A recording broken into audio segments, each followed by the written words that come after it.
nós iremos falar sobre a graça e o organismo espiritual. E eu achei oportuno começar, sempre gosto de começar minhas formações com a passagem bíblica e terminar com uma poesia carmelitana. É sempre assim, né? Esse é o costume. Então, tanto que eu já trouxe aqui a poesia para ler no final, se der tempo, né? Então, eu vou começar com a passagem do primeiro capítulo de Gênesis, versículo 26 ao 27, que é sobre a criação, certo? Então Deus disse: façamos o homem à nossa imagem e semelhança, que ele reine sobre os peixes do mar, sobre as aves do céu, sobre os animais domésticos, sobre toda a terra e sobre todos os répteis que se arrastam sobre a terra. Deus criou o homem à sua imagem.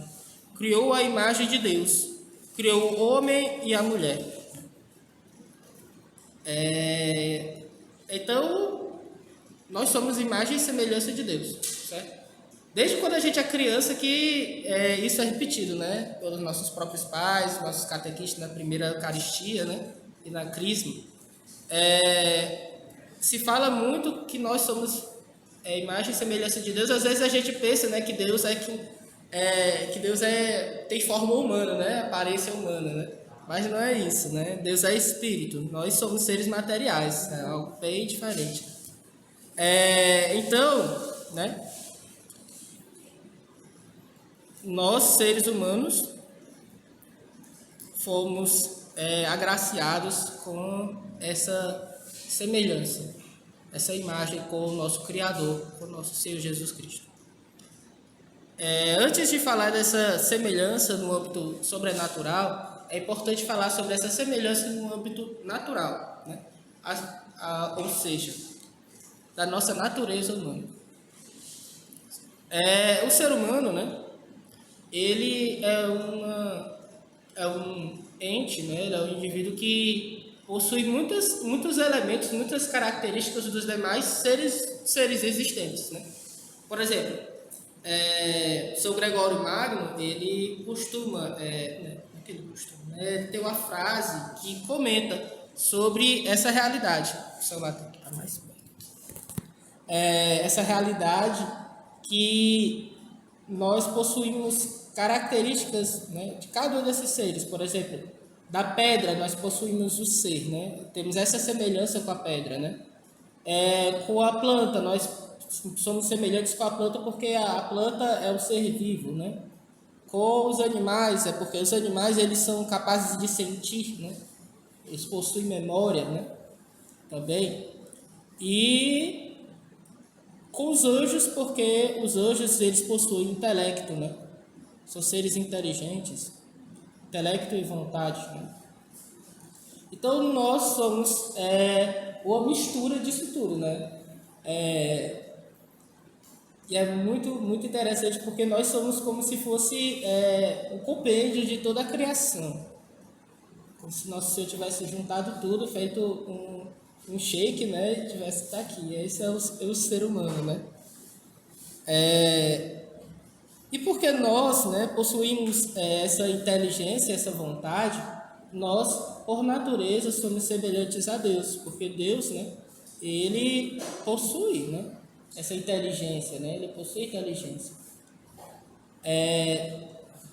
E porque nós possuímos essa inteligência, essa vontade, nós, pela inteligência, somos capazes de conceber o bem e pela vontade somos capazes de escolher, né, por esse bem. Ou seja, naturalmente o homem é capaz de conceber a existência de um ser superior. Naturalmente o homem é capaz de conceber que Deus existe e como Deus existe, ele é capaz de escolher por esse Deus. Ou seja, racionalmente, entendeu? É muito importante porque isso quebra a questão de que o homem só pode chegar à existência de Deus por meio da fé. Não. O homem pode chegar à existência de Deus por meio da razão. E isso ele faz, isso é comprovado, né, pela Igreja, e quem nega isso, né, cai em heresia, desde o Concílio Vaticano I, que a Igreja ela promulgou que isso é algo de fé, né? Já era antes, né? Só que dessa vez com penalidade de excomunhão, no sentido, né, de não estar com o pensamento da igreja, né? Você não possui a fé da igreja se você negar que o homem é capaz pela razão de chegar a Deus. Certo? E nós, né, possuímos essa vontade, né? Ou seja, nós podemos conceber o bem e escolher esse bem, né? Ou seja, eu sou capaz de conceber que eu preciso de água, mas sou capaz, pela minha vontade, de dizer, não vou beber água agora, né? Beber um pouco mais depois.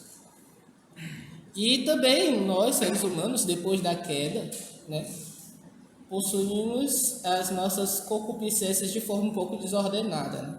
Isso é o assunto lá do ano passado, que a gente teve uma formação sobre isso, mas só para recordar. Nós, seres humanos, possuímos concupiscências assim como o animal. O que é isso? Apetites. Nossa alma possui apetites, né? Ou seja, o cachorrinho está com fome, ele possui lá o desejo de comer, né? Ele pega e vai atrás de comer. O ser humano, ele possui vontade de comer, né? Ele então vai atrás de comer. Isso é a concupiscência natural do homem, como diz o catecismo do Concílio de Trento, né? Só que depois do pecado original, o homem ele desordenou essa concupiscência de forma que ela se torna muitas das vezes inimiga do próprio homem, né? Como o São João vai dizer, né, que lá na primeira carta do São João, ele vai dizer que tudo que existe é a concupiscência da carne, a concupiscência dos olhos e a soberba da vida, né? A concupiscência da carne, que é a questão de sempre buscar gozo, né, acima do próprio Senhor. A concupiscência dos olhos, que é sempre você querer olhar e possuir as coisas, né? E a soberba da vida, que é aquele pecado lá, que foi o pecado que... A última frase que a serpente falou para Eva, né? Sereis como deuses, né? Ou seja, ser soberbo, né? Querer colocar-se no lugar de Deus na sua própria vida. É muito interessante, porque do momento da tentação da serpente, a serpente disse a Eva, né? Eva olhou para o fruto e disse que o fruto era bonito, disse que o fruto aparentava ser gostoso e que era bom para obter conhecimento, ou seja, a concupiscência dos olhos, da carne e a soberba da vida, entendeu? Então foram essas três coisas que tentaram Eva e fizeram com que Eva caísse, né? Ela quis ser como Deus, sem Deus. Só que aqui a gente vai estudar, estudando a graça faz como que nós sejamos como Deus, só que com Deus, entendeu? Então assim, ela já era como Deus porque ela possuía a graça de Deus, só que a serpente, ela deu eu posso dizer, um drible, né, na Eva e acabou fazendo com que ela caísse na lábia, né? Porque tem gente que pergunta hoje se é pecado driblar, né? Então, deixa eu só ler aqui, né? Porque eu escrevi. Essas principais faculdades, né? Que são as faculdades da alma, a inteligência e a vontade, as principais, né? Da alma humana, fazem com que sejamos capazes de sermos livres em nossas escolhas e ações. Também nos tornam capazes de amar e de conhecer a Deus naturalmente, por meio da criação e da lei natural que foi imbuída no coração desde o princípio. Por natureza, o homem não é capaz de alcançar a vida na graça. Isso é muito importante. Por natureza, o homem não é capaz de chegar à vida de Deus, à vida divina, à vida da graça, certo? Não é capaz. A vida da graça é uma vida sobrenatural, ou seja, está sobre a nossa natureza, é além da nossa natureza. Se nós dissermos que nós podemos chegar à vida divina, à vida de Deus, sermos santos pelas nossas próprias forças, nós estaremos sendo hereges, certo? Eu nunca sou bom com o nome de heresia, sempre. Pelagianismo, né? Certo, obrigado, Gabriel. Meu crisma, me lembrando as coisas, ó. Crismado, né?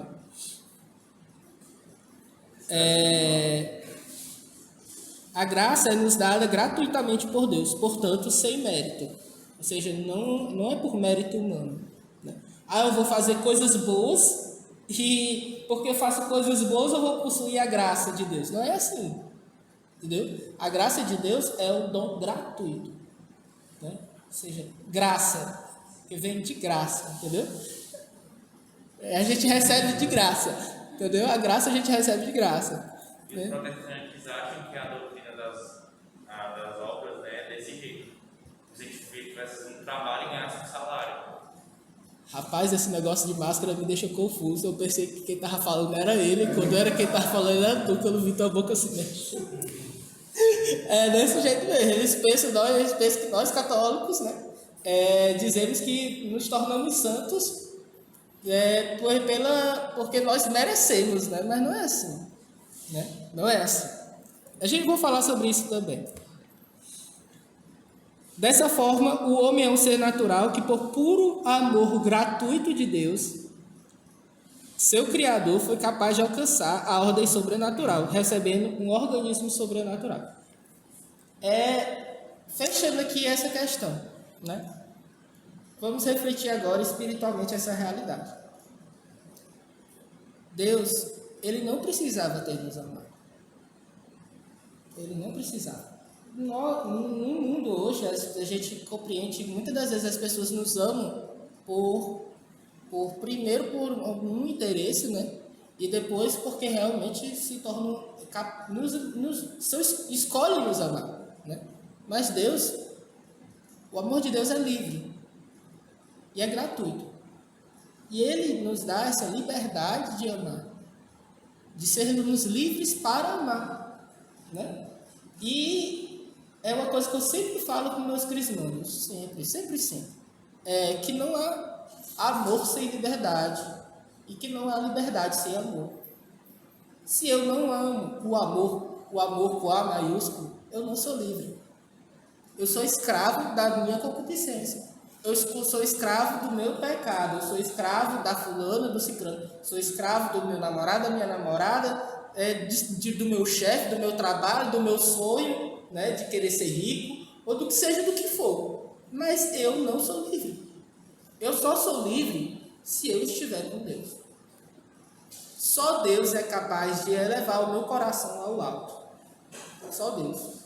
Só o Senhor é capaz de me fazer feliz, me fazer descansar, né? Vinde a mim, vós que estáis cansados, né? Porque em mim encontrará descanso. E Santo Agostinho diz, né? Senhor, tu nos fizestes para vós e o nosso coração está inquieto enquanto não repousar em vós. Essa é a realidade. E quantas das vezes, assim como Eva, né, nós não buscamos repousar nas coisas do mundo. E o resultado a gente vê hoje. Basta você sair, por exemplo, hoje vai ter jogo do Fortaleza e do Ceará. As pessoas, não estou falando, eu torço Fortaleza, mas não mato ninguém que seja do Ceará, né? Não tenho problema com isso. Mas tem pessoas que repousam em times de futebol e você vê o resultado. O time de futebol perde, a pessoa está lá chorando, desesperada, louca da vida, com depressão, morre, tem infarto, né? A pessoa vai lá pro time, vai pro jogo, clássico rei, para se matar. Pedaço de pau, torcida organizada, pedaço de pau. Coloca isso aqui no YouTube comigo, senão eu vou morrer. para matar os outros, mas não é para matar, nem para bater, para machucar. Eu tava vindo para Maranguape e o Rubem disse, né? E eu já vi. Que é o pessoal lá de Maracanãú, lá da Caixa Prega ali, ele veio a pé, né, até o estádio, um pedaço de pau, né, todo labichão. Olha o Rodrigo, mas tudo bom?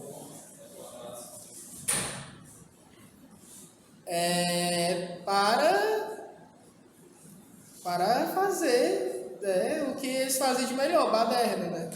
Então, assim, quantas vezes as pessoas não buscam repousar, né, em outras coisas, sem serem Deus, né? Na riqueza. Quantas vezes a gente já ouviu falar, né? De pessoas que ganharam na Mega Sena e acabaram sendo mortas pelos próprios familiares. Quantas vezes? Por quê? Porque o dinheiro, né? Quando a gente tenta repousar no dinheiro, é o dinheiro que repousa na gente. Né? Quando a gente pensa que consegue ser senhor das coisas sem Deus, é nós que nos tornamos escravos dessas coisas, né? É muito bom refletir sobre isso, né? Principalmente num ambiente hipersexualizado como nós vivemos, né? As pessoas pensam que as ideologias vão deixar elas livres, mas não, vão escravizar elas da pior forma possível. Escravizar a inteligência. Exatamente. A inteligência faz com que você seja que nem um bicho, que não pode ver uma pessoa que já está pensando em moralidade. As pessoas não podem mais ser amigas umas das outras. Por quê? Porque se eu for amigo, por exemplo, se eu gostar muito do Felipe, vou dizer que eu estou querendo dar em cima do Felipe. Porque agora não existe nem mais amizade entre homem e homem. Não existe amizade entre homem e mulher, agora que não existe mais entre homem e homem. Vou ser amigo do meu cachorro. Só posso, né? Porque aí, pro cachorro, eu sou pai. E do cachorro ser pai, porque eu não posso mais ter uma relação de companheirismo com o meu animal. Eu só posso ser pai do meu cachorro mãe, né? Então a gente vive um mundo louco porque pecamos, né? Muito interessante ver isso no Chesterton, né? No livro da Ortodoxia. Mas Deus, ele vendo toda essa confusão, ele nos dá o remédio, né? E o remédio é a graça que ele alcançou por meio da sua paixão, morte e ressurreição, né? Ele alcançou para nós. É muito interessante você perceber que a graça lá do Antigo Testamento, né, que as pessoas recebiam, que santificava essas pessoas, era uma graça que eles recebiam em vista dos méritos de Jesus. Jesus ainda nem tinha vindo ao mundo, mas ele recebia esta graça em vista dos méritos de Jesus. E assim também foi, por exemplo, a Imaculada Conceição. Nossa Senhora foi salva em vista dos méritos de Jesus. Não é que ela foi salva por ela mesma, como alguns protestantes dizem, né? Ou seja, ela recebeu, né, a graça da salvação, né? Foi imaculada, preservada desde antes do ventre da mãe, né? Imaculada, né? Então, vamos lá. Nós possuímos um organismo espiritual. Recebemos a graça, com isso recebemos um organismo espiritual, certo? É como se a gente fosse um carro Hot Wheels, e a gente recebesse lá todo um negócio que fizesse o carro andar. Porque o carro, seu motor não funciona, né? Precisa da embreagem, ligar, não sei o que, eu sou péssimo nisso, né? Aí pega e dá tipo um choque nas outras, no motor elétrico, né? A bateria vai lá e mexe, faz com que as outras coisas funcionem, né? Então é isso, né? Nós recebemos essa graça, recebemos órgãos espirituais, por assim dizer, e porque recebemos esses órgãos espirituais, acabamos, né, agindo espiritualmente, sobrenaturalmente. Vocês estão entendendo? Que bom. Maravilhoso. Pelo menos vocês balançam a cabeça. Meus crismandos nem isso, né? A maioria, né? A graça, né? Vamos lá para o catecismo. Parágrafo 996, catecismo amarelo, de São João Paulo II. A graça é o favor, o socorro gratuito de Deus, que nos dá a fim... Espera que eu não sei mais ler, não. O socorro gratuito que Deus nos dá a fim de respondermos ao seu chamamento para nos tornarmos filhos de Deus, filhos adotivos, participantes da natureza divina e da vida eterna. Olha que maravilhoso. Nos tornamos filhos de Deus, né? Participantes da vida de Deus. A graça é a participação na vida de Deus. Introduz-nos na intimidade da vida trinitária. Pelo batismo, o cristão participa na graça de Cristo, a cabeça do seu participa da graça de Cristo, cabeça do seu corpo.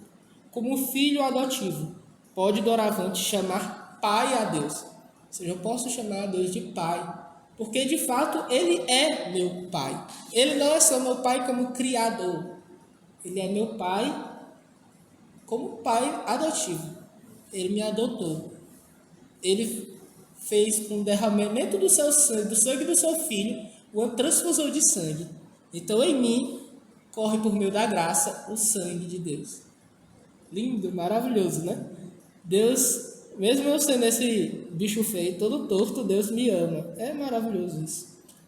Em união com o seu filho unigênito. Espera, eu vou ler de novo, senão vai ficar confuso. Pode doravante chamar pai a Deus em união com o seu filho unigênito e recebe a vida do Espírito, que lhe infunde a caridade e forma a igreja. Certo? Então, olá! A igreja, ela é formada por nós, né? Por meio da graça. Certo? Por meio da graça. Bendito seja Deus. Com a vida na graça, nos é concedido um organismo sobrenatural, à semelhança do organismo natural, que possui um princípio vital. Qual é o princípio vital do organismo natural? Oi? Natural. Eu não escuto nada por causa da máscara, parece que... Coração, não. Vocês são pessoas muito materialistas. A alma. Sem a alma, o coração não funciona e o cérebro não funciona, meus amigos. Né? Ela é o princípio vital. Então, o que é que nós temos aqui? Nós temos... Exatamente. Que atua na alma. Essa Joana é sabida, viu? Beijo. Então, o organismo, o princípio vital da vida espiritual, sobrenatural, é a graça. Certo?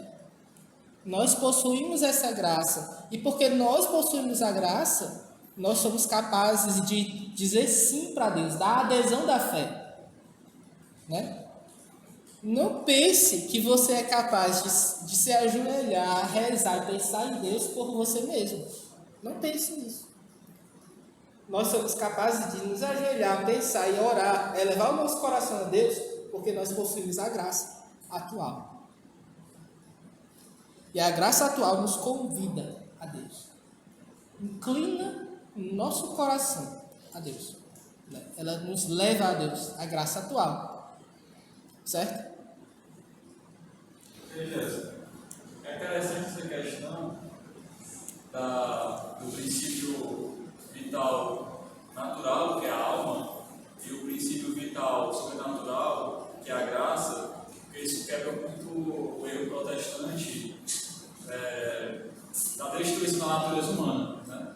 Como se Deus fosse lá ignorar totalmente a sua natureza, as suas inclinações humanas, a sua forma humana de ser, e te fizesse uma pessoa, uma casca, uma pessoa discipulada. Mas não, a graça, ela vivifica a sua natureza, a sua alma, né?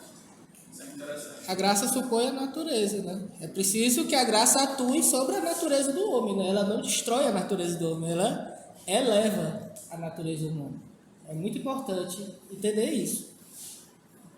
Né? Então, assim... o sujeito, né, que recebe o sujeito desse organismo espiritual, que é a alma recebe a graça, tá? E nós temos dois tipos gerais de graça. Eu vou falar os subtipos, né? Nós temos a graça santificante e temos a graça atual. A graça santificante pode ser chamada de graça habitual, entre outros nomes. E a graça santificante pode ser chamada de graça, a graça atual pode ser chamada de graça atuante ou graça transeunte, né? Por quê? Porque é próprio dela, né, de passar, né? A graça habitual, ela fica, é um hábito. A graça atual, ela atua, né? É como se eu tivesse um motor, o motor fosse a graça santificante e a graça atual fosse a energia que faz o motor funcionar. Certo? É muito, muito interessante, né?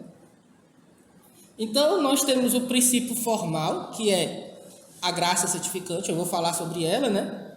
Nós temos as potências, as faculdades do organismo, ou seja, o que ele é capaz de fazer, né? As suas operações divinas, né? Porque quando eu falo sobrenatural, eu estou falando que é o organismo divino, né? O organismo que Deus nos dá, o organismo de Deus em nós, né? Então, quais são suas virtudes infusas e os dons do Espírito Santo? A gente vai ter formação sobre isso, tá? Então, não vou me aprofundar nisso. Pode falar. Dá um exemplo disso na prática. Vou falar.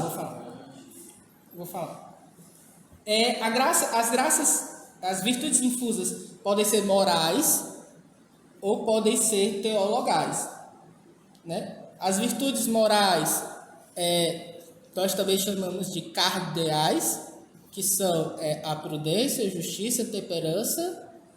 Qual é a outra? Fortaleza. Humildade é uma virtude anexa a essas outras virtudes. Então é interessante, né? Nós temos as virtudes cardeais, que são as grandes virtudes morais, e temos as virtudes anexas a essas virtudes morais, que são, né, por exemplo, a humildade, a mansidão, entenderam? Elas têm como sujeito, né, Deus, e tem como meio o homem, certo?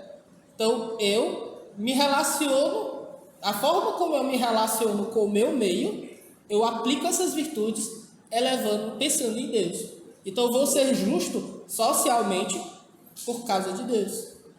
Eu vou ser prudente por causa de Deus.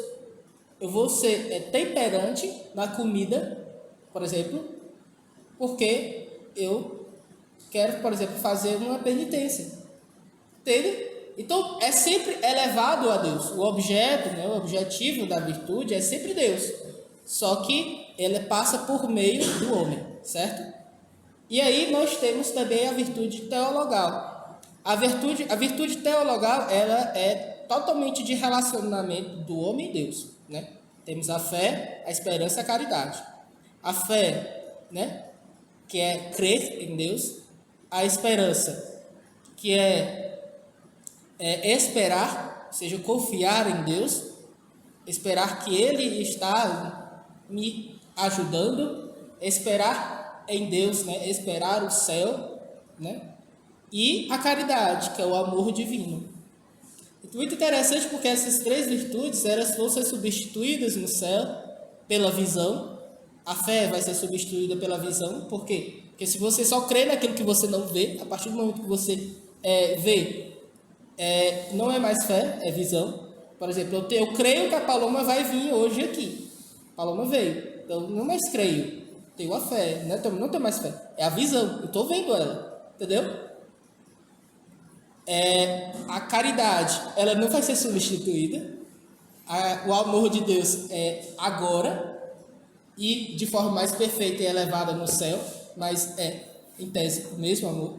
Por isso que São Paulo tem, né, o hino ao amor caridade, que é o amor mais perfeito, né? Por quê? Porque ele é de origem divina. O amor tudo supera, tudo vai passar, só o amor vai permanecer. E nós temos a esperança, né? Que, se eu não me engano, posso estar errado, né? No livro do Garrigou Lagrange, três vias e três conversões, eu recomendo esse livro. Muito lindo, muito bonito. Fala sobre as três vias e três conversões, né, Davi? Ele fala sobre as três vias de santificação, a purgativa, iluminativa e unitiva, e fala sobre as três conversões do homem, que se dão cada vez que ele entra nessas vias, certo? Mais para frente, futuro, a gente vai falar sobre o castelo interior separado, morada por morada, lá, não nessa formação, mas em outras. Aí a gente trabalha isso mais tranquilo. Toda a vida eu sempre dei formações do castelo interior de forma junta, né? As 7 moradas do castelo. Dessa vez vamos fazer diferente, vamos separar, né? Aí eu vou ter que estudar mais. para poder dar a formação. Então é isso, né? Na prática, de forma prática, essa graça é que faz com que eu tenha fé. A graça atual é que faz com que eu tenha atos de fé, eu pratique essa fé, que eu pratique essa esperança, que eu pratique esse amor. Se eu perder a graça habitual, a graça santificante, eu vou perder a caridade, o amor com Deus. Mas eu não vou perder a esperança e a fé, porque se eu perder a esperança, eu não vou mais atrás de me confessar. Acabou. Entendeu? O contrário da esperança é desespero, né? Então, o desespero da fé. Ou seja, perder a esperança, eu perdi a fé. Né? Porque o desespero da fé é impossível. Eu posso até ter um pinguinho de fé se eu perder a esperança. Mas é uma fé que não vai me levar à conversão. Que não vai me levar a ir lá para o padre e me confessar. Isso aí seria equivalente ao pecado do Espírito Santo. O pecado contra o Espírito Santo, ele não tem perdão porque você perde a esperança e também a fé, às vezes. Junto, né? Então vamos lá. Deu um bom exemplo? Beleza. Qualquer coisa a gente conversa depois do grupo. Ei, Jéssica, Pode falar. a graça santificante que inspira as virtudes teologais e As graças santificantes é que nos faz ter as virtudes teologais. A graça atual é que faz com que elas operem, funcionem, entendeu? Então, a graça santificante ela é aquilo que vai nos inclinar a Deus. E a graça atual é aquilo que vai fazer com que essa inclinação se torne obras de amor. Entendeu? A graça atual. Porque eu tenho problemas de... Quando eu estou falando, eu penso uma coisa e quando eu falo é outra. Entendeu? Então, caso fique confuso, vocês me corrigem. Igreja, só para o Gabriel, o Eu Maria ele fala que a graça santificante ela é um hábito entitativo, né? Ela é fluente, ou seja, ela me faz ser filho de Deus. É na essência da pessoa. Eu sou péssimo com esses termos. Eu nunca decoro os termos. Meu Deus do céu. E isso, como o Jéssica falou, é o motor, é a estrutura que vai tornar possível você ter aquelas virtudes, né? Só que a graça que faz você atuar, você operar, que age no hábito operativo, é a graça atual. Né? E aí você vai ter as virtudes, né? As virtudes difusas, os dons do Espírito Santo, e a partir daí você vai ter essa eletricidade, né? Que no caso seria a graça atual. Então é basicamente isso. A graça santificante por si só, ela não vai te mover a essas virtudes, sem a graça atual. Pode falar, Gustavo. Só ia falar que eu acho que tu esqueceu de dizer que a esperança sem salva no céu. No sentido de que. Eu falei da questão do céu, né? De desejar o céu, né? É esperar que nós sejamos salvos. Né? Quando você está na posse, você. Não, mas. Quando você está lá, você não espera mais ser salvo, porque você já foi salvo, né? Então, a esperança é isso, né? Esperar a salvação. Né? E pedir a salvação é o ato de fé. Olha que legal, né? E um ato de esperança. Então, tudo funciona interligado. Os dons do Espírito Santo é interessante, porque essas virtudes, elas funcionam em nossas faculdades. Elas fazem com que nossas faculdades da alma, a inteligência e a vontade, elas funcionem de forma divina. E os dons do Espírito Santo é algo mais elevado ainda. Por quê? Porque essas virtudes, elas funcionam em cima das nossas faculdades, ou seja, é algo também um pouco humano, entendeu? É um jeito sobrenatural de agir, mas que atua na nossa humanidade. Os dons do Espírito Santo é algo que realmente nós agimos divinamente. Divinamente. É muito interessante. Porque, por exemplo, como você vai perguntar, como é que o São Brás, como é que a Santa Águeda, né, ela aguentou, como é que eles aguentaram o martírio? Por causa do dom do Espírito Santo. Né? Como é que os santos eram tão incríveis? Você vê assim o São João Maria Vianney, você vê o São João da Cruz, incrível, assim, meu Deus, isso é impossível. É impossível por quê? É impossível pela nossa natureza humana. Mas com os dons do Espírito Santo, meu amigo, Tu é doido, meu amigo. A gente consegue chegar lá em cima, entendeu? Saia voando. Com os dons do Espírito Santo nós somos capazes de fazer tudo aquilo que a nossa natureza humana não é capaz. Né? Aí é interessante isso, né? A questão dos dons do Espírito Santo. Porque com as virtudes cardeais, né? Mesmo que você as pratique, mesmo que você tenha a graça santificante, ela ainda tem um porém, né? Vamos dizer assim, elas não são totalmente perfeitas, porque elas ainda têm um modo de ser feita humano, né? Tem uma modalidade humana, né? Os tomistas aí gostam desses termos, né? Então é necessário uma modalidade divina para essas virtudes, né? E aí vem a necessidade da graça, dos dons do Espírito Santo. Então o Espírito Santo ele eleva a prática das virtudes à perfeição, sendo feito de uma modalidade divina.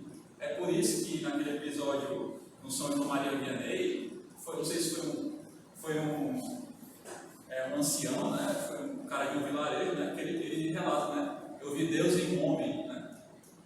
Falando de São João Maria Vianney.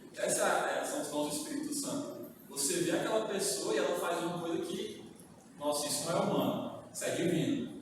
E essa é a grande beleza da santidade, né? Quando a pessoa fala assim, né?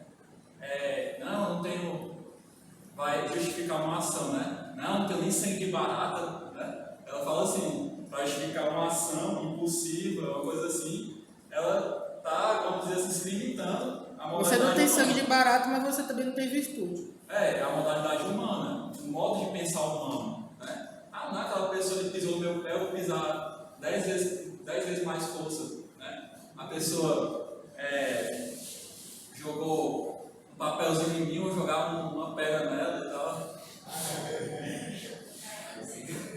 Isso é o modo humano de ser feito, né? Mas Deus ele nos proporciona essa graça, né? Dos dons do Espírito Santo, para que possamos agir de modo divino. Isso é muito bonito. Tá vendo? Ele não faz saber dessas coisas, não. Ele se crismou e ficou sabido, tá vendo? Isso é dom do Espírito Santo. Era burro, bicho. Diga aí. Quando só repetir a diferença entre as virtudes morais e As virtudes infusas em geral, tanto as morais quanto as teologais, a diferença é que elas ainda necessitam, né, de certa forma, do agir humano para poder atuar.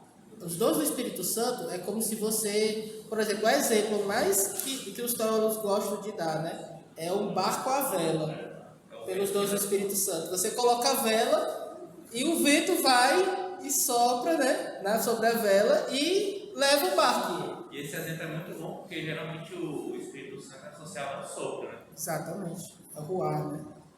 Então, e o barco como é que é? A remo, né? O remo você tem que levar o barco, né? Fazer lá, remar. Esses aí são as virtudes infusas, né? Porque só de ter o barco já é a graça santificante, entendeu? E só de ter a força de remar já é a graça atual. Então vamos lá. A graça né, santificante, pelo Catecismo, parágrafo 2000, nós temos que ela é um dom habitual, uma disposição estável e sobrenatural que aperfeiçoa a alma, mesmo para tornar capaz de viver com Deus e de agir por seu amor. Devemos distinguir a graça habitual, disposição permanente para viver e agir segundo o apelo divino, e as graças atuais, que designam as intervenções divinas, quer na origem da conversão, quer no decurso da obra de santificação. Entendeu? Ou seja, nós temos que distinguir a graça atual da habitual, certo? Agora eu vou falar sobre características da graça habitual. Só vou falar sobre a graça habitual agora, tá? Santificante. Mesma coisa. A graça santificante ela é uma realidade sobrenatural que não pode ser alcançada pelo homem por seus méritos pessoais. Ela excede infinitamente todos os tesouros naturais. Olha essa comparação que o Antônio Rui Marinho ele faz, né? Ele diz que o mendigo que possua a graça santificante, Na alma dele existe um tesouro maior que qualquer outro tesouro que possa existir neste mundo, né? Tesouro que existe, né? Sobrenatural. Por quê? Porque o tesouro sobrenatural está além da natureza, né? Dessa natureza que nós podemos ver. Ele é algo além, mais elevado, mais perfeito, é algo divino. Então, a alma daquele mendigo, ele é o mendigo, a pessoa do mendigo, com a graça, ele é o tesouro maior que todo o tesouro de Eldorado, por exemplo. Para deixar mais prático, né, a coisa. Vocês conhecem, né? Cidade do Ouro, Eldorado, né? Então, é bem maior do que tudo isso. Entende? Então, se eu estou na graça, eu sou um verdadeiro tesouro. Por quê? Porque Deus habita em mim. Eu sou o templo do Espírito Santo. Olha que maravilhoso. É lindo, é lindo. Tudo isso é lindo, é maravilhoso. É uma coisa tão linda que você diz, meu Deus, eu não mereço. E é isso, essa é a graça, não merecemos. Mas é amor. O amor não é de mérito, o amor é gratuito. Essa é a graça. Eu não faço por merecer, mas Deus me ama. Tem aquela coisa que as mulheres falam umas para as outras, né? Mulheres valorizam. O cabo assim, tinha um batido, né? Tem esse tesouro, a dignidade da pessoa é maior do que toda a criação universal. Foi criado todo o universo, as estrelas, os astros, os planetas, as constelações, as galáxias. Você tem mais dignidade do que isso tudo, como pessoa batizada. Quantas vezes nós mesmos não nos damos esse valor? Quando nós pecamos, né, por uma besteira, por uma coisa que nem vale tanto, e nós acabamos, por assim dizer, manchando a nossa alma, né, por essas besteiras.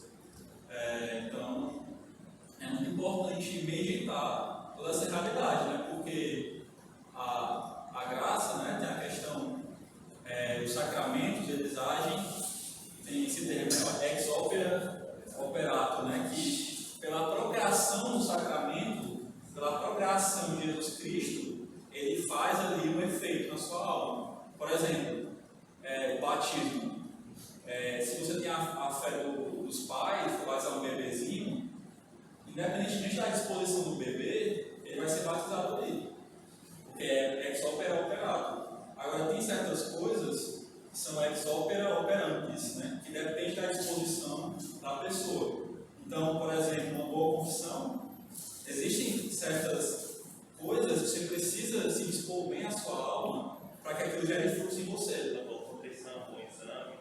Exato, a Santa Missa, existem certos tesouros da graça que você só vai alcançar se você dispor seu coração a receber o Senhor Eucarístico, a assistir bem a Santa Missa, a escutar bem as leituras.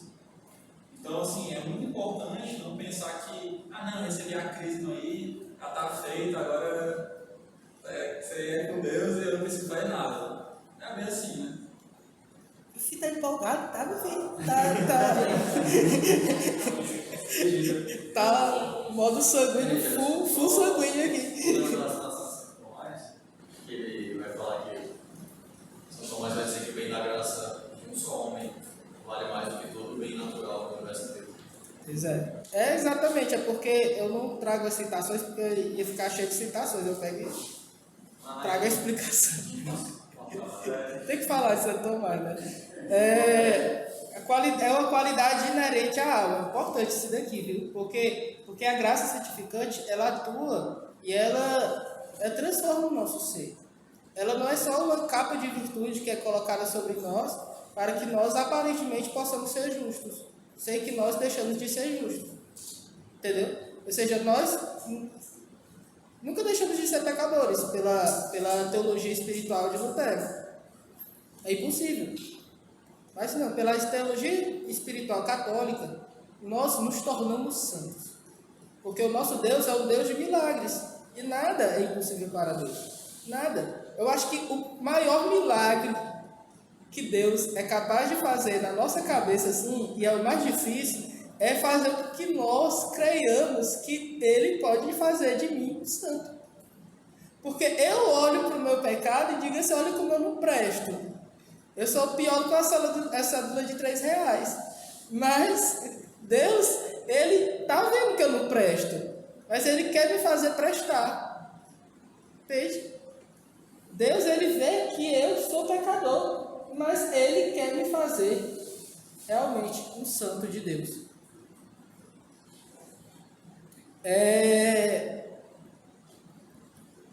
É um hábito e a disposição, ou seja, algo que fica. O hábito, né? Algo, por exemplo, eu aprendo a andar de bicicleta e paro de andar há 10 anos, né? Quando eu for andar de novo, eu já sei andar de bicicleta. Que é algo que eu aprendi, ficou, né? Eu sei somar, eu aprendi a somar quando eu era criança. Quando eu parei de fazer conta de multiplicação há 20 anos. Quando eu voltar a fazer conta de multiplicação, eu sei a tabuada de 2, por exemplo. Se a tabuada de 3 é de 5, entendeu? É algo que eu aprendi. Então é um hábito, né? É uma forma de explicar, né? Oi, Ivana, tudo bom? Oi. É o hábito. Então ficou, né? Permaneceu na minha alma. Esse hábito, essa inclinação a Deus, ela permanece na minha alma de forma em que eu amo Jesus Cristo. Eu sou capaz de amar Jesus Cristo 24 horas por dia. 24 horas por dia, porque eu sou capaz de fazer tudo por Ele. Tudo. E é essa graça que Santa Teresinha encontrou. Só que ela colocava as pequenas coisas com um amor tão grande que o mérito dela ia lá para cima. Né? Ela te encontrou uma forma rápida, segura e simples de alcançar a Deus. Que é por meio da misericórdia de Deus e do seu amor. Ou seja, se os meus atos geram méritos, e se a intensidade do amor que eu coloco no meu ato gera o mérito, eu vou fazer tudo sempre com uma intensidade muito grande de amor, para que eu alcance sempre o mérito lá em cima. Você está andando naquele, não sei se vocês já jogaram Crash Corrida, aí você está andando assim lá na pista, lá bem direitinho, aí tem o atalho, assim, você achou o atalho, tá tudo aqui, ó, chegou logo na ponta de chegada, não precisou nem correr a corrida toda. Ela alcançou, por meio da pequena via, um atalho de amor, né? E ela conseguiu isso por meio da consagração da Nossa Senhora. Olha que legal, né? Então, por isso que a consagração da Nossa Senhora é um grande atalho, né? A Senhora vai e nos puxa lá para cima, né? Por meio dos méritos, né, que ela alcançou para nós, né? E até no natural isso também existe, quando nós colocamos intensidade seja no que for, em um ato natural, nós conseguimos maiores resultados. Exatamente. Por exemplo, você quer estudar, se você já estudar com intensidade, aí você estuda bem, entendeu? Mas se você não estuda mole, aí você vai pra frente. Exatamente. Pessoal, aqui é meme do Trem Bala, viu? Acho que só pra assistir mesmo que vocês vão saber. Então nós temos aqui, né, que é um dom de Deus, ou seja, é gratuito, né? Ele nos dá, e também é divino, não é algo humano.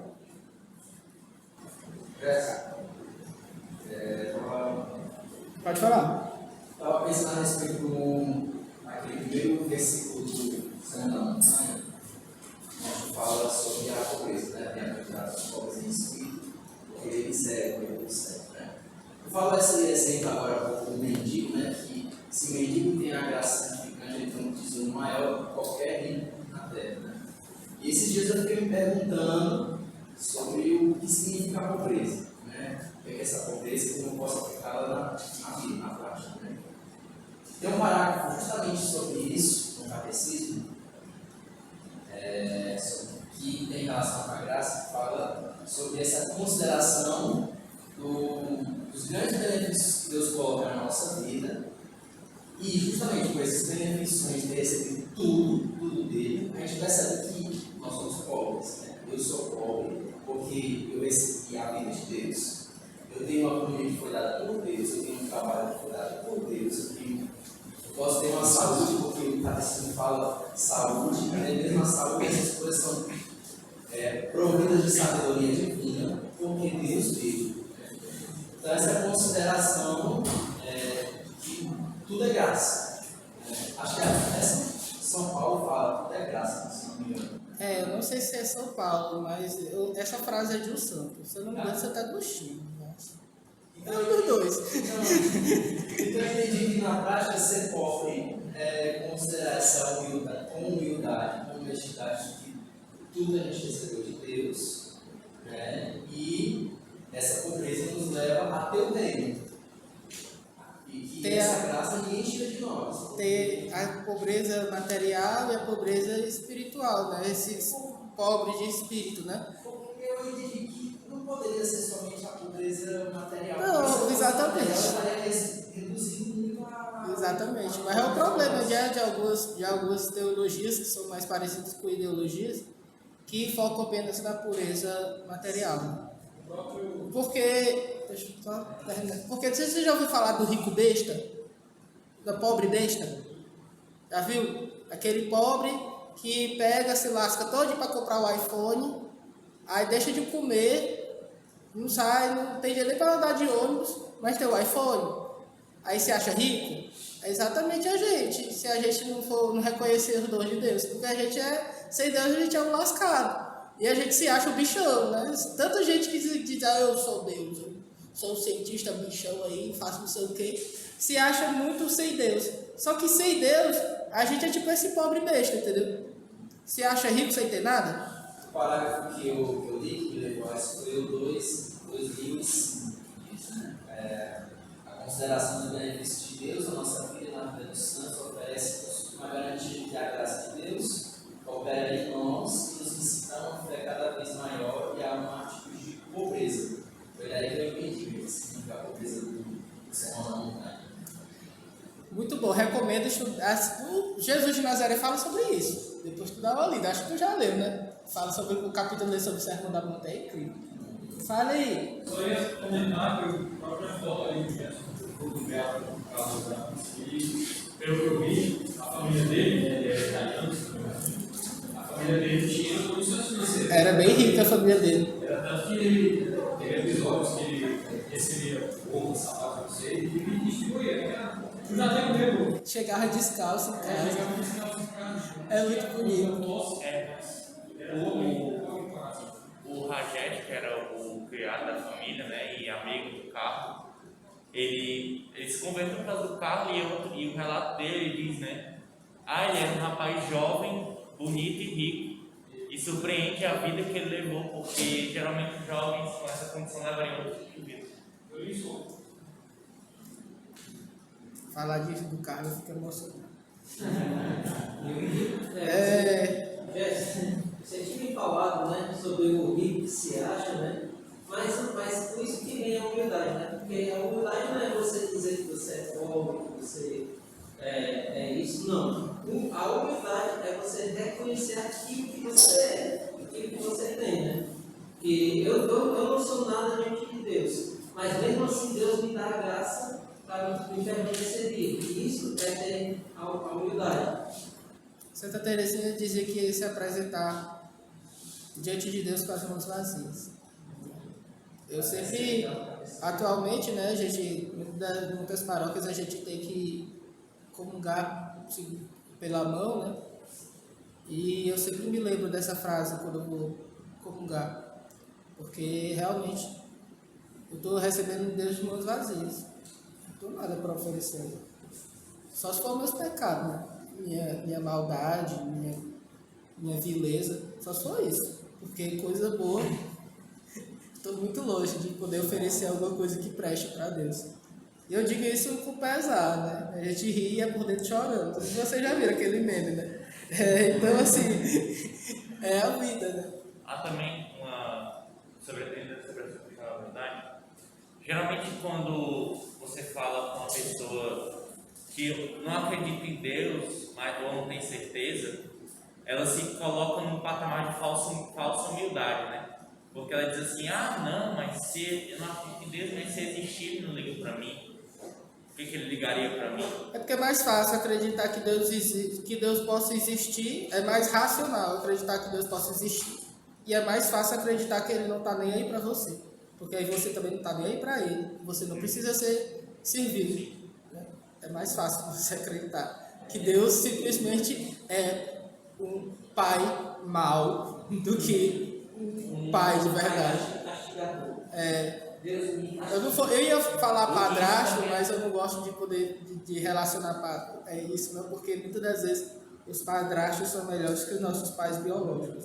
Isso também está até relacionado com a justificativa de não seguir Deus. Ah, não, Deus permite que Deus é mau, então eu não vou seguir isso.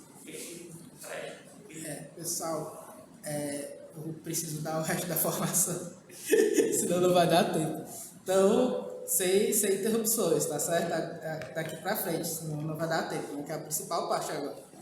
A vida de Deus consiste em ver-se diretamente e amar-se infinitamente, certo?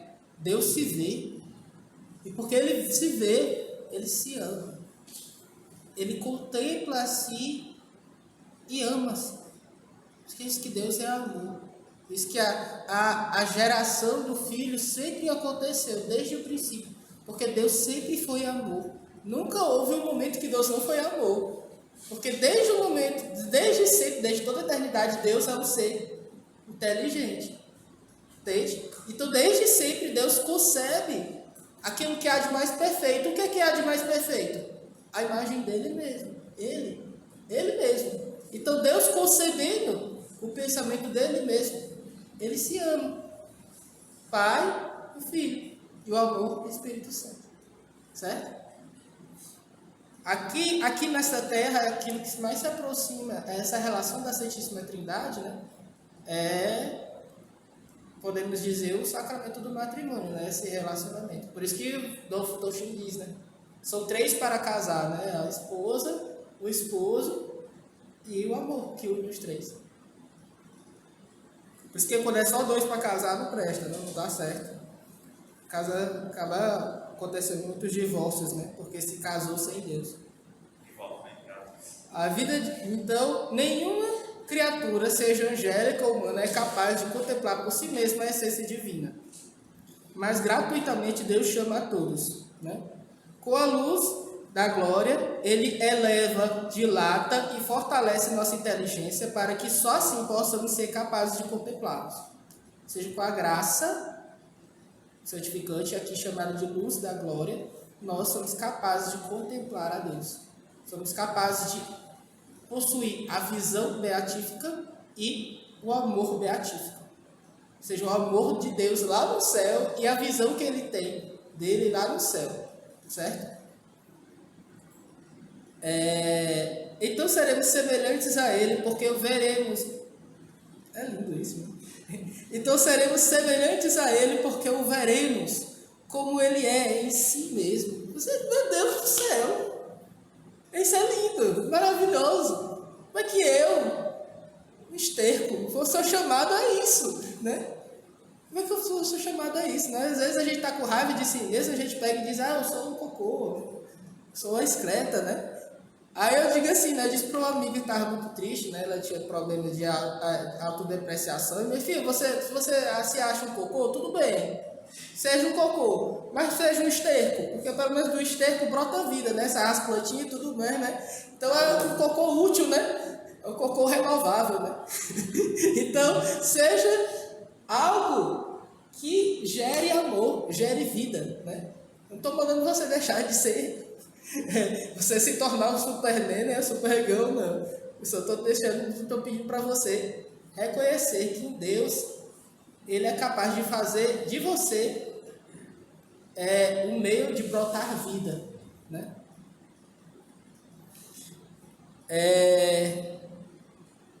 Participaremos então da vida de Deus, o conheceremos como Ele se conhece e amaremos como Ele se ama, mas de modo finito. É importante isso.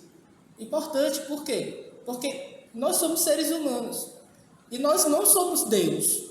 Nós podemos ser como Deus, mas não somos Deus. Então, nós, quando formos ver a Deus e amar, a ver como Ele se vê, amar como Ele se ama, nós seremos capazes de fazer isso na nossa finitude. Entendeu?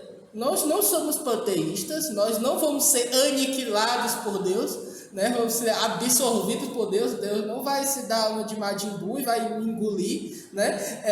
Ele não vai me absorver de forma que eu vou deixar de existir. Não, eu vou permanecer o Gerson, vou permanecer com a minha personalidade, amando os meus familiares, amando ter a minha história de vida, mas lá no céu, isso é lindo, amando a Deus e conhecendo como Ele se conhece, participando da sua vida, entendeu? Ele é a videira, nós somos os ramos, né? Nós somos os ramos que foram enxertados na videira, né? A videira sempre existiu, só que Ele foi lá e colocou os ramos, nós secos, né? Ramos secos sem Ele colocou lá e nos deu vida. É a vida na graça. Nós podemos dar fruto para Deus. Olha que maravilhoso, né? Deus chega lá numa videira, eu não sei qual é, eu me esqueci, né? O tipo de planta. Ele chega lá e amaldiçoa a planta, porque quando ele precisou não tinha fruto, né? Figueira, né? Não tinha fruto. E vai ser assim também no dia em que Ele chegar para nós e nós não dermos um fruto de amor a Ele. E pior que maldição, qual é essa maldição? O inferno. Mas o inferno é o quê? Nada mais do que assumir os nossos atos.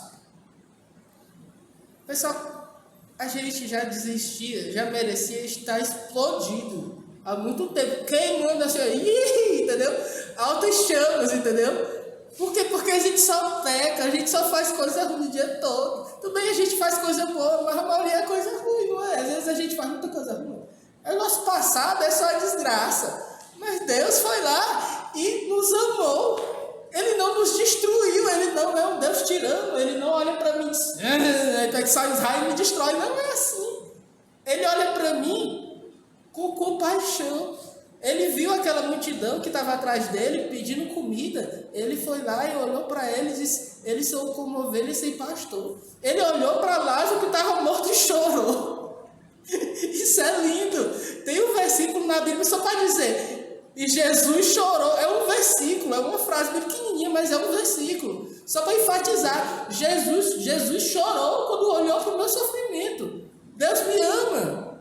Deus me dá a graça para que eu ame Ele de volta, porque Ele merece ser amado. A medida do amor de Deus é amar sem medida. Não tem medida o amor de Deus, não tem. Entende? Então assim, vamos lá. Vamos ver as características dessa ação, da graça, né? Nos faz participantes da natureza divina, né? De forma que nos tornamos não nos tornamos parte de Deus, como eu falei, né? Não somos absorvidos por Ele. Nossa natureza não é aniquilada, né? Conservamos sempre a nossa natureza humana, a nossa personalidade, permanecendo distintos da divindade, mas unidos à divindade. Certo? Não nos dá toda a natureza divina, né? Nós participamos da natureza divina, mas Ele não nos dá toda, porque nós não somos capazes, porque nós não somos. A única pessoa que foi gerada por Deus e recebeu toda a natureza divina é Jesus, porque Jesus é Deus. Entende? Isso daí é só colocando limites para que nós não cheguemos a uma heresia, entendeu? Nós participamos da natureza divina, mas nós não somos Deus. Não é um panteísmo. Né? Como ferro que é colocado no fogo, né, ganha as propriedades do fogo, quando nós recebemos a graça e nos aprofundamos nessa graça, né, nós, né, recebemos a cor do fogo, né, o ferro vai lá e fica na cor do fogo, né, depois nós recebemos o calor do fogo, e depois nós nos tornamos maleáveis como fogo, né? Ou seja, parece que já é só um ali, né? Parece que o ferro que está ali sendo esquentado pelo fogo já é só um. O ferro e o fogo é só um. Mas existe essa diferença. Mas eles se uniram tanto nesse processo que parece ser só um. A substância do ferro é a mesma. Exatamente. A aparência. Exatamente. A substância é a mesma. Né? Nos dá a vida divina, sobrenatural, mas não em si mesmo, pois a vida de Deus é essencialmente comunicável. A vida de Deus, só quem recebe a vida de Deus é Jesus, porque Jesus é Deus, certo? Nós recebemos a vida divina, mas de acordo com as nossas limitações, certo? Nos torna semelhantes a Deus, mas não iguais a Deus. Nos torna deiformes, como Deus, entende? Aí você percebe que realmente foi uma rasteira, né? Que o diabo fez com Eva, né? Sereis como Deus. Meu filho, ela já era como Deus, só que ela queria ser Deus, entendeu? Ela queria ser Deus. Aí, meu filho, não tem como não. É vacilo. Faz de nós filhos adotivos de Deus, irmãos em Cristo e corredeiros com Ele. Próxima formação, o Ayrton vai se aprofundar mais nessa questão da adoção. Certo? Porque a adoção em Deus, né, da forma como nós somos filhos adotivos de Deus, não é algo jurídico. É de fato, Ele me adota e faz com que, como se o sangue dele realmente corresse nas minhas veias, entendeu? Não é só a questão de amor que une o pai e o filho, mas é a questão do amor que faz com que eu participe da natureza dele. Se caracteriza como adoção porque nós somos de uma substância diferente, né? Exatamente. Pelo Jesus. Rapaz, esses meninos são muito sabidos, né? Nossa, aí, Gustavo. É a geração tomista. A nova geração do MB, né? Torna-nos justos e agradáveis a Deus, ou seja, nós éramos pecadores. E Deus foi lá, por meio da graça, e nos tornou seus filhos, seus amigos. Éramos inimigos ainda quando Ele nos amou. Não existe maior amor do que aquele que dá a vida pelos seus amigos. Agora imagine aquele que dá a vida pelos seus inimigos. Né? Deus deu a vida pelos seus inimigos. Ele deu a vida lá para aqueles caras que estavam matando ele. Era o pessoal metendo a sola dele, matando ele, e ele dizia: meu Deus, perdoa-os, eles, Pai, perdoa-os, eles não sabem o que fazem. Meu Deus do céu, isso é lindo. É Santo Estevão. Aí você pega e vê, não, isso não é humano. Aí você vê, Santo Estevão faz a mesma coisa. Santo Estevão faz a mesma coisa. Por quê? Porque ele possuía os dons do Espírito Santo. Lembra? Lá os dons do Espírito Santo que eu falei no começo da formação.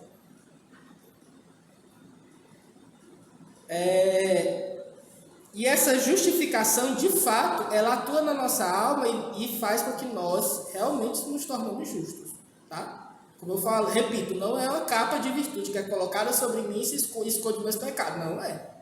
Eu realmente me transformo em outro Cristo. Eu sou deificado, né? Cristificado. Já não sou eu quem vivo, é Cristo que vive em mim. Imagina você dizer que São Paulo morreu um pecador, não um santo. Faz sentido. Olha para as cartas ali de São Paulo. Você acha? Eu fico imaginando, se as cartas eram daquele jeito, imagina conversar com São Paulo. Como é que devia ser? Você devia sair rodando. Tanta graça. Acho que São Lucas parava para levitar de vez em quando, sabe? Na hora que estava conversando, escrevendo as cartas de São Paulo, né? Que foram um dos que se escreveu, né? Porque, meu Deus, é incrível. É incrível. Né? Imagina ser amigo íntimo de São João da Cruz. De Nossa Senhora. Então, Deus nos dá o conhecimento dele. Né? O conhecimento da graça. E esse conhecimento da graça nos proporciona uma intimidade. Porque nós só amamos quem conhecemos, não é? A gente vive dizendo isso para os cristãos, para ver se os cristãos buscam conhecer a Deus. E nós realmente só amamos quem conhecemos. Quando a gente está lá no céu, a gente conhece a Deus de uma forma tão elevada como Ele se conhece. Olha isso aí. Se quando a gente casa com a pessoa, a gente todo dia ainda está conhecendo a pessoa, a gente não conhece a pessoa 100%, né? A gente vai casando e vai aprendendo, vendo lá, ixi, colocar o dedo no nariz, vixe, o bicho é ceboso, né? A gente vai vendo lá, né? Os podres da pessoa, vai conhecendo, é com Deus, né? Imagina isso, se você, se com Deus, se com o homem, né? O relacionamento entre homem e mulher, ele vai conhecendo, né? Todo dia tem uma coisa nova para conhecer, imagina com Deus, né? A eternidade, conhecendo eternamente novas e novas coisas de Deus, né? Olha isso aí, que maravilhoso deve ser, né? Porque Deus a gente não vai descobrir podre de Deus, não. A gente pode descobrir podre do nosso namorado, mas de Deus a gente já vai descobrir só coisa boa, né? É o relacionamento que só eu tô errado, só ele tá certo. É muito interessante isso, né? E não é um conhecimento meramente intelectual, né? Mas é um conhecimento de amor. Eu sei, Cocô. Tá aqui, ó. É um conhecimento de amor, né? E essa graça nos faz ser capazes de merecer. Possuir méritos. Porque quando Jesus morreu, ele nos deu a graça também de merecer. Entende? Então, quando Jesus se sacrificou lá na cruz por mim, ele me deu a graça de possuir méritos, para que, possuindo os méritos de Cristo, que também são meus, olha, porque se eu sou filho de Deus, tudo que é de Deus também é meu. E se eu sou co-herdeiro em Jesus, eu também sou herdeiro daquilo que Cristo possui. Então, se Jesus possui as graças, olha que maravilhoso, eu também possuo. Se Jesus possui a santidade, eu possuo a santidade de Jesus. Se ele possui méritos, eu possuo os méritos de Cristo. Eu só preciso aplicá-los à minha vida.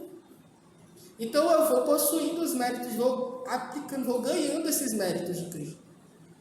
Vou ganhando, na linguagem jovem, né? Vou ganhando XP, né? Vou aumentando, vou passando de nível, né? Vou ganhando, aumentando o nível. Ou seja, a graça santificante, ela vai crescendo em mim de forma profunda. A graça santificante já está em mim. O que eu preciso fazer é entrar em mim mesmo. A graça santificante está em mim. O que eu posso é aprofundar ela em mim. De forma que quando eu avanço nas moradas do castelo interior, eu avanço para dentro do castelo, não é para cima do castelo, não é para fora. Entendeu? Eu avanço interiormente. É a vida interior. Então eu vou no mais íntimo de mim mesmo, encontrar com quem em mim? Encontrar com Deus. No mais íntimo de mim mesmo, como disse Santo Agostinho, eu encontro a Deus. E lá, ele faz morada no meu coração. E o que é mais bonito, de Santa Teresa, ele não nos abandona, mesmo em meio às guerras e às destruições que podem passar no castelo. Ele permanece lá, porque ele não é um Deus covarde, por um rei covarde, né? Pelo rei do castelo. Não, ele permanece lá, nos amando. Ele permanece em mim. Ele está comigo. Ele é o Emmanuel, Deus conosco. Certo? E essa é a graça. É a graça que faz com que eu seja o templo do Espírito Santo. Faz com que a pessoa divina venha morar em mim e faz de mim a habitação da Trindade. Que alegria, meus irmãos, céu na terra encontrei. E o céu é Deus, e em minha alma Ele está. Olha que maravilhoso. Com a graça santificante, eu recebo em potência a visão beatífica. E a visão beatífica, ela vai agir em mim. Lá no céu, né? Eu vou poder ver Deus lá no céu. Mas aqui, eu já posso viver o céu antecipado, tendo Ele na minha alma. Então, eu vou deixar esse documento lá no grupo, para quem quiser dar uma lida. Escrevi bem mais coisas, não vai dar tempo para falar tudo, mas eu espero que tenha sido boa a formação. Espero que vocês reflitam sobre isso. Deus me ama. Deus me quer.